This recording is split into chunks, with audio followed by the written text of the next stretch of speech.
Terry's Okay. mama. And then This is Mr. Terry's mama. Today, Welcome back, Chappelle. This is Thursday.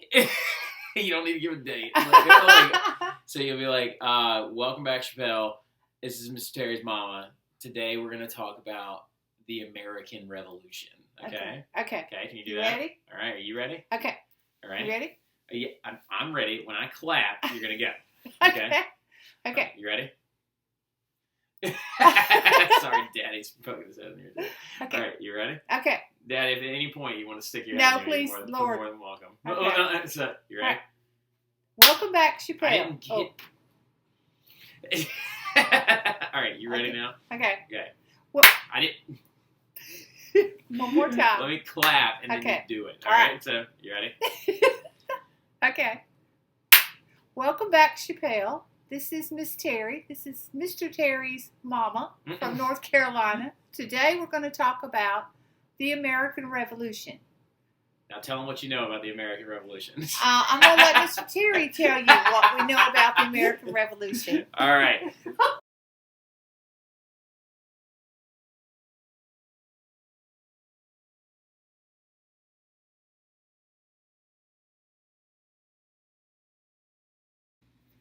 Welcome back, Chappelle. He's going to be getting kind of the same crash course American history, right? Crash course American Revolution, right? And for those of you who are watching right now, for any parents that are watching right now, the biggest thing that some of y'all might be asking yourself is like, well, military, this is America. How come we're just crash coursing the American Revolution? Well, look, check this out. When you're faced with a Western civilizations course, and you have two options, go in depth with the American Revolution, and less on the French Revolution, which is the particularly better one. Not in terms of better country, better history, in terms of better description of a political revolution following the Enlightenment era.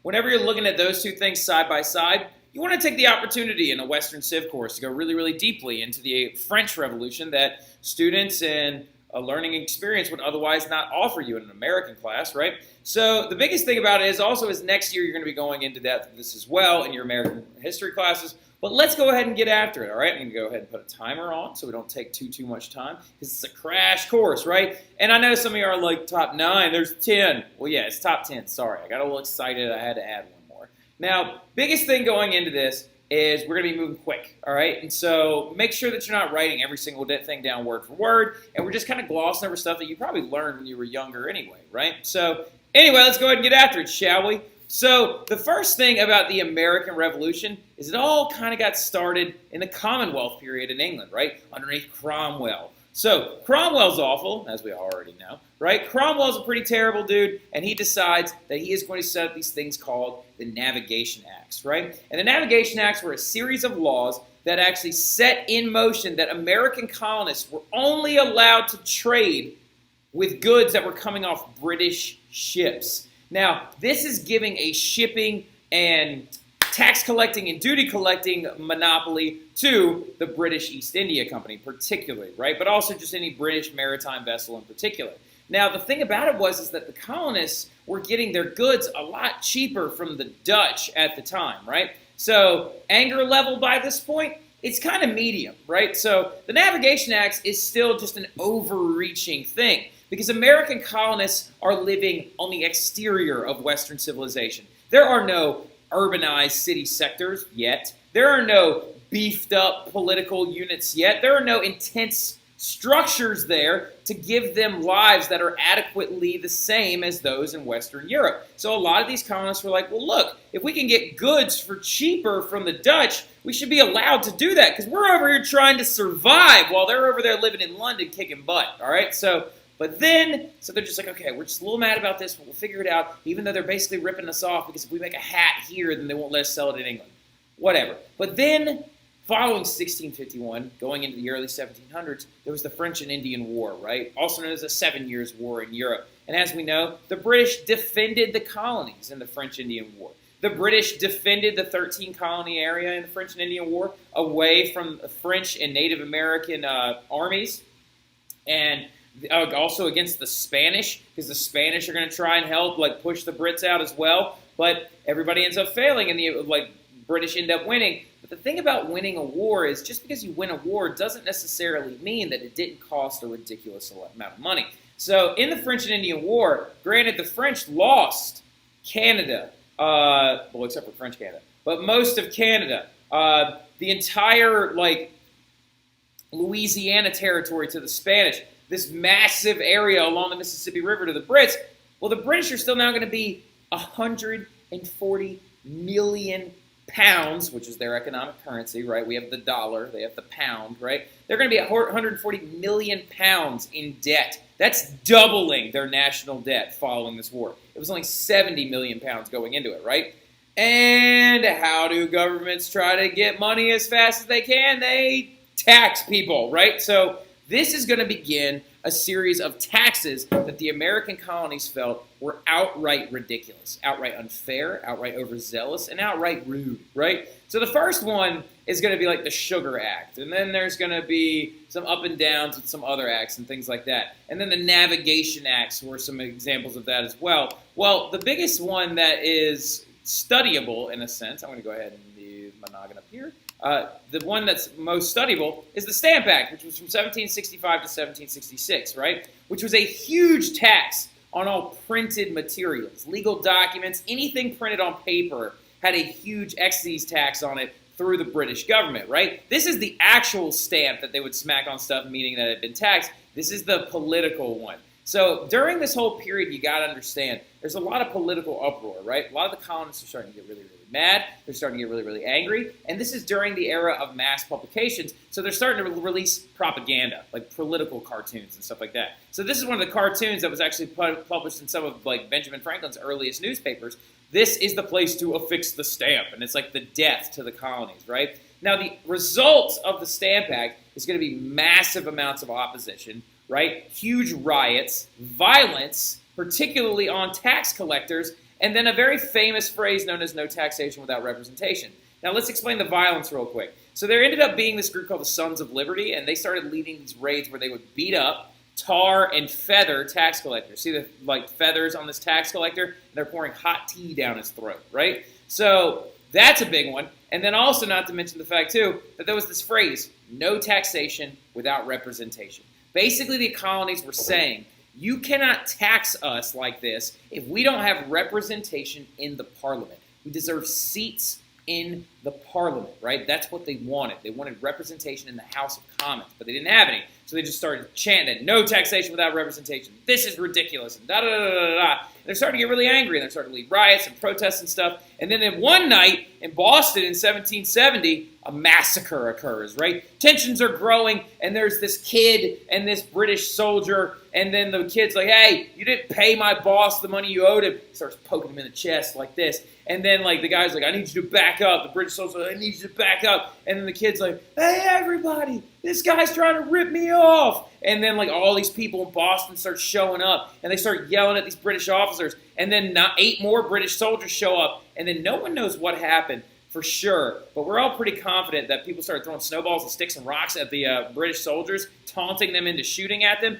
and then accidentally one of them let off a shot, and then the rest of them released their fire as well, killing 5 people in a crowd that were completely unarmed, right? Now, 2 of them were killed immediately. 3 of them died of later wounds. One of them was actually the first African-American to lose his life in this entire war effort, Crispus Attucks, which is a really cool one. But the thing about it, some of you are like, well, we talked about the St. Bartholomew's Day massacre in France. That killed 30,000, possibly 40,000 people. How is this a massacre? If you call it a massacre, it looks much better in the newspaper, right? So, because that's the thing. Mass publication was the result of this. Paul Revere himself actually painted this, or drew this entire, what's the word I'm looking for? Political cartoon, which was printed, reprinted, and shotgunned all over the colonies, right? Saying, look at the British troops and what they're doing to us. Look at how they're shooting into crowds of innocent people, killing a child even, right? This publication is going to create extreme amounts of tension, right? And a lot of these colonists are going to start lobbying no, you got to let us do what, blah, blah, blah. So this also created a huge amount of tension, particularly between the Massachusetts colony and the British, right? So then what's going to result is this other crazy event that sets up even more tension between the Boston area and the Massachusetts colony and the Brits, right? Because in 1773, about 3 years later, the Tea Act comes down. Because here's the thing, what the Tea Act was the British imposed heavy taxes and gave the East India Company, owned by the British East India Company, a monopoly on the shipment of tea, right? So coming out of the Indian areas of which they owned in India and Asia, right? So they started selling it at a very high cost. And the thing about it is the colonists are addicted to tea, right? The thing, you got to understand, during this time period, tea became a genuine addiction for many British people. It actually led to the Opium Wars in China and several other things. But it was an addiction because it was a part of their culture, it was part of their habits, it was part of their daily routine. Also, the caffeine in it, everybody really wanted it, right? So the Tea Act, though, imposed these heavy taxes. And again, the colonists could get it cheaper from the Dutch, right? Now, ironically enough, this is going to lead to a lot of people refusing to buy British tea, and they would only buy smuggled tea, right? Tea brought in from the Dutch by pirates and people like that, or privateers, as I like to call them, because they're legit. Now, the Boston Tea Party, though, is going to be the result of this, right? When the Sons of Liberty, that group that was just attacking tax collectors and covering them in tar and feathers and making them drink hot tea water, the Sons of Liberty and those members dress up as Native Americans, and they throw expensive East India Company tea into the Boston Harbor, destroying all of it, right? They're like, you want to tax us on this product? How about you're about to lose this product? And they start dumping it into the Boston Harbor and destroying it at a big event known as the Boston Tea Party, right? And everybody was like, this tea might taste better, but I'm still going to dump it out. Because out of opposition, they were like, you need to let us freely trade and do our own thing, right? Now, what's going to end up happening, though, is this is going to lead to the first Continental Congress, right, in 1774. So the Continental Congress was the first meeting of all the colonies to get together. Well, 12 of them anyway. All right, so because British people, the British government is they destroyed our entire shipment of tea. They're not paying their taxes. They're baiting our soldiers into shooting at them. They're doing all this other stuff. Let's punish the Massachusetts colony. Let's punish the Massachusetts colony specifically with these things called the coercive acts, is what they called them. And what they called them in the colonies were the intolerable acts. So let's talk about these two words real quick. Intolerable means that you can't tolerate it, that it's messed up and it's awful. Coercive means you're trying to convince somebody to do something. You understand what I'm saying? So the intolerable acts are ridiculous. All right, so they're absolutely insane. They're taxes on products like paint and glass and anything that they can try and make this money up for that they lost on this tea. It's just high taxes on regular household goods, right? And back in Britain, they called them the coercive acts because they were trying to teach Massachusetts a lesson, right? And the result of this meeting, though, at the Continental Congress, they're going to take place in Philadelphia, they're going to have a meeting of the 12 colonies' delegates. And they agree at this meeting, they're like, you know what? They want to tax us. Let's refuse to buy their goods. We're only going to buy from the Dutch. We're only going to buy from the French. We refuse, and they boycott British goods. This is going to lead to some of the earliest fighting in the American Revolution, right? The shot heard round the world, right? You ever heard this one before? Boston town, and the shot heard round the world was the start of the revolution. The Minutemen were ready on the move. Yeah. All right, so anyway, now, that's a Schoolhouse Rock song, right? The shot heard around the world were the first shots let off at the battles of Lexington and Concord, right? Because of the intolerable acts and because of the British, or the Boston Tea Party, and because of the First Continental Congress, the British were sensing that there was a good to solid chance that the colonists were going to revolt against them, right? So they started sending a huge amount of British regulars there. And they were starting to unload in the Boston Harbor, right? They were starting to get off. And this guy, amongst three other people who actually rowed much further than he did, this is Paul Revere, started going around not saying the British are coming because he wouldn't say that, right? Because the British were already there. So he was saying the regulars are coming, the regulars are coming. Everyone, look, the regulars are coming. Because the British were trying to get to Concord where there was a huge, massive stockpile of gunpowder and guns and stuff like that that could actually outfit a colonial army should they need to actually go to war, right? And so about 70 Minutemen met the British soldiers at a bridge in Lexington and started letting off shots. And the shot heard round the world, right, was this huge event in American history because it was the beginning of the American Revolutionary War in 1775, right? And some of you are like, well, we haven't even gotten to some of the bigger events yet. That's right, girls. I think you got to understand is that the Revolutionary War started earlier than you think. It actually started before the Declaration of Independence and before all these other events, right? Because that was when the colonists finally had enough. They were like, we cannot stay with Britain anymore, right? And then people like this guy, Thomas Paine. Oh, like, gotta jot that guy down. It's very, very important, right? Common Sense by Thomas Paine was a pamphlet released after the shots at Lexington and Concord, after the war had already begun.